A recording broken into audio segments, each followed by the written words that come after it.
I'm the only person who cheered about winter, is because I'm Canadian. I'm actually from Canada, Ontario, from a small little city that is located on the St. Lawrence River. Does anyone know the St. Lawrence River? No, someone cheered. Do you know it? Just From maps. from maps. Well, on the map, it is this thin little blue line that separates my part of Ontario from the United States. And if I describe the population of this small town, I would say we're a bit of a spectrum. Because on one side, we have all of these rich retirees who kind of settle on the waterfronts. And the other side, we kind of have our more blue-collar types who kind of live deeper into the town.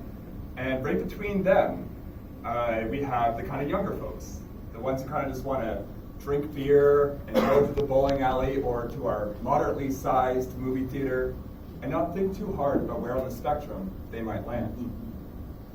But just because we have a bit of a mixed population doesn't mean that we're not without a sense of community. For anyone who's grown up in a small town, you might recognize that there's community in these places. It's no different from my hometown. And it's something that can be especially felt when you're walking along the downtown, specifically sort of seeing how these people mingle. And it can be nice, right? It can be nice because there's always someone to talk to. And it can be not so nice because the person that you're talking to might be your least favorite teacher from high school. This has happened. I won't say the teacher's name, but it has happened. And I'm talking about all of this because it's something that I've been feeling very sentimental about lately. Mostly that maybe it's because of Corona or because I'm turning 30 or I'm past 30 now. But these are the questions that come to your head as you grow older. Thank you. Thank you. It wasn't apparent at first, but yes. I have aged gracefully into the year of 30. This is something that happens quite a bit when you get older. You start thinking about your hometown, and you start thinking about this community, and I think that in some ways I may have taken it for granted. I think that I have all these classic childhood friends that I grew up with, but as I grew older, we started to drift apart. But then when I do come home, it's those friends who invite me out for a few drinks to catch up. So, on that vein, let me tell you about this summer's night that we had together. This one summer's night. Now we're bringing it back to the theme. It had been a really, really hot day. Disgustingly hot, like devastatingly hot. And we thought a couple of ice cold pints in the evening, that sounded like the perfect cure. So my friend Daniel, he calls me up and he says, we're going to go to Nathan's pub, or rather the pub that Nathan worked at. It's common North American.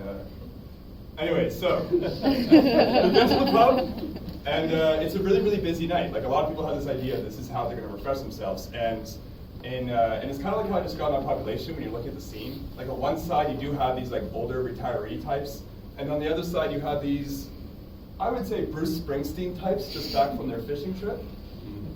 And the bar was full, and there was only one booth left. Now I don't know if you've ever sat in a booth in an overcrowded pub when it's a very, very hot summer's evening, but painting the picture for you, my friends, they're big, hairy guys. So we had to cram together, sitting shoulder to shoulder like a pack of sardines. And once the sweat started to kick in, it was just about as oily as well.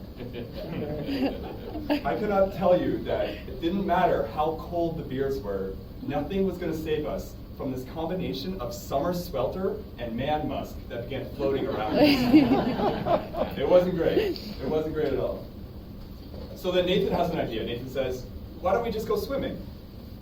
Why don't we just go swimming? Well, it's 2 in the morning. All of us have had our fair share of alcohol, but aside from that, why not? Why not?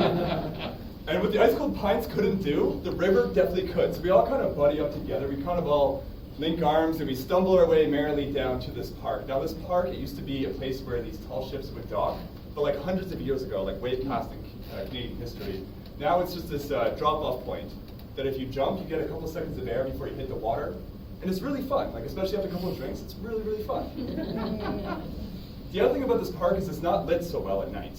They don't really expect that a lot of people would go there, but we do. So you can imagine that it's dim. It's like horror movie dim. There's one street light, and it's kind of just flashing in the night. You know what I mean? Like, it makes you feel like there's a killer somewhere in the bush, and you're like a cheerleader at camp or something. And the water itself, it's black, it's dark. If you look down, you can't see anything. And there's just enough a bit of wave to make it look a bit more menacing than it actually was. But we're seasoned pros at this, guys. Like, this isn't our first time that we've gone swimming in this river at night, so we have no problem. So, as a bunch of guys, we just start to kind of take our clothes off casually, you know. And when I mean take our clothes off, I mean we stripped all the way so that everything was on display. But like, these are my childhood friends, so it isn't weird, and I'm perfectly comfortable with seeing another man's penis. In more than one occasion. And then, like, you know, we take all our clothes off, we get naked, and then we start to play and wrestle. And at one point, they had me by my ankles and by my wrists, and they were kind of just like swinging me, being like, haha, drunken fun, like, let's swing Phil. And of course, I start to scream, and I start to kick, and I'm trying to break free. But the moment that I break free is actually when they just have me up here. So I go up, and then I go down right into the river. Meanwhile, right beside this park, there is a tall condo building for the retirement community. And it's this tall tower with this big concrete wall around it. And somewhere up in that tower, somebody had heard the sound of screaming, one of these elderly residents. And they had gone to the window to see what the sound was. And you can imagine as they pulled back the curtain, what they see, but these dimly lit, shadowy figures throwing a body into the river.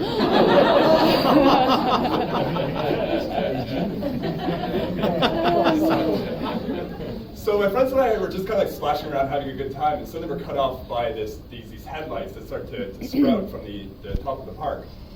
But my friend Daniel has a great idea. He says, just don't move. Be really still.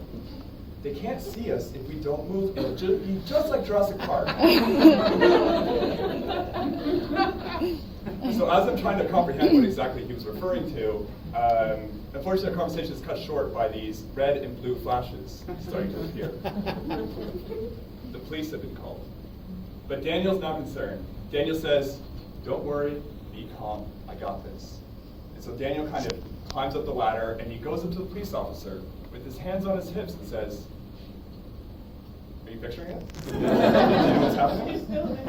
He's still naked. And he says, what seems to be the problem, officer? Now, by the time I climb the stairs and I'm back on top, I'm freaking out. I have never had any problem with the police, so I just run to my clothes. And I just start, you know, picking them up, trying to fumble through which ones are mine, but I'm drunk and wet. And so I'm kind of like trying to put one leg into a boxers, but I just fall over flat on my face. And by this stage, the officer starts laying out the charges. He's like, you boys, this is indecent exposure. This is public intoxication. This is disturbing the peace. Of course, not mentioning anything about the phone call he had received. At this point, he's just annoyed.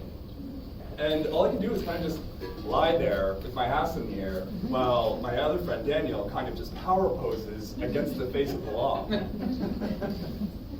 And this kind of confrontation goes on for a while, and so the other partner has to get up, the other police officer's partner, and this guy, he's like a tall guy. He's rough.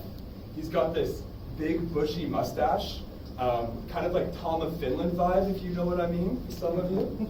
That's a code. You'll find out later. Okay, so like, he looked more like a 1970s action hero. Does that make more sense? Like, I'm looking at this guy and I think to myself, I'm about to be arrested by Burt fucking Reynolds. Like, which sounds kind of cool, but not in this circumstance. Anyways, this guy looks at us and he says, like, you boys, you're seriously in trouble. And I'm thinking, oh my God, like, this guy's gonna arrest me. I'm gonna have to like call mom and explain to her that I was skinny dipping and I got drunk and now Burt Reynolds has arrested me. But then I hear from behind me, oh hey Joe, how's it going? I freeze. And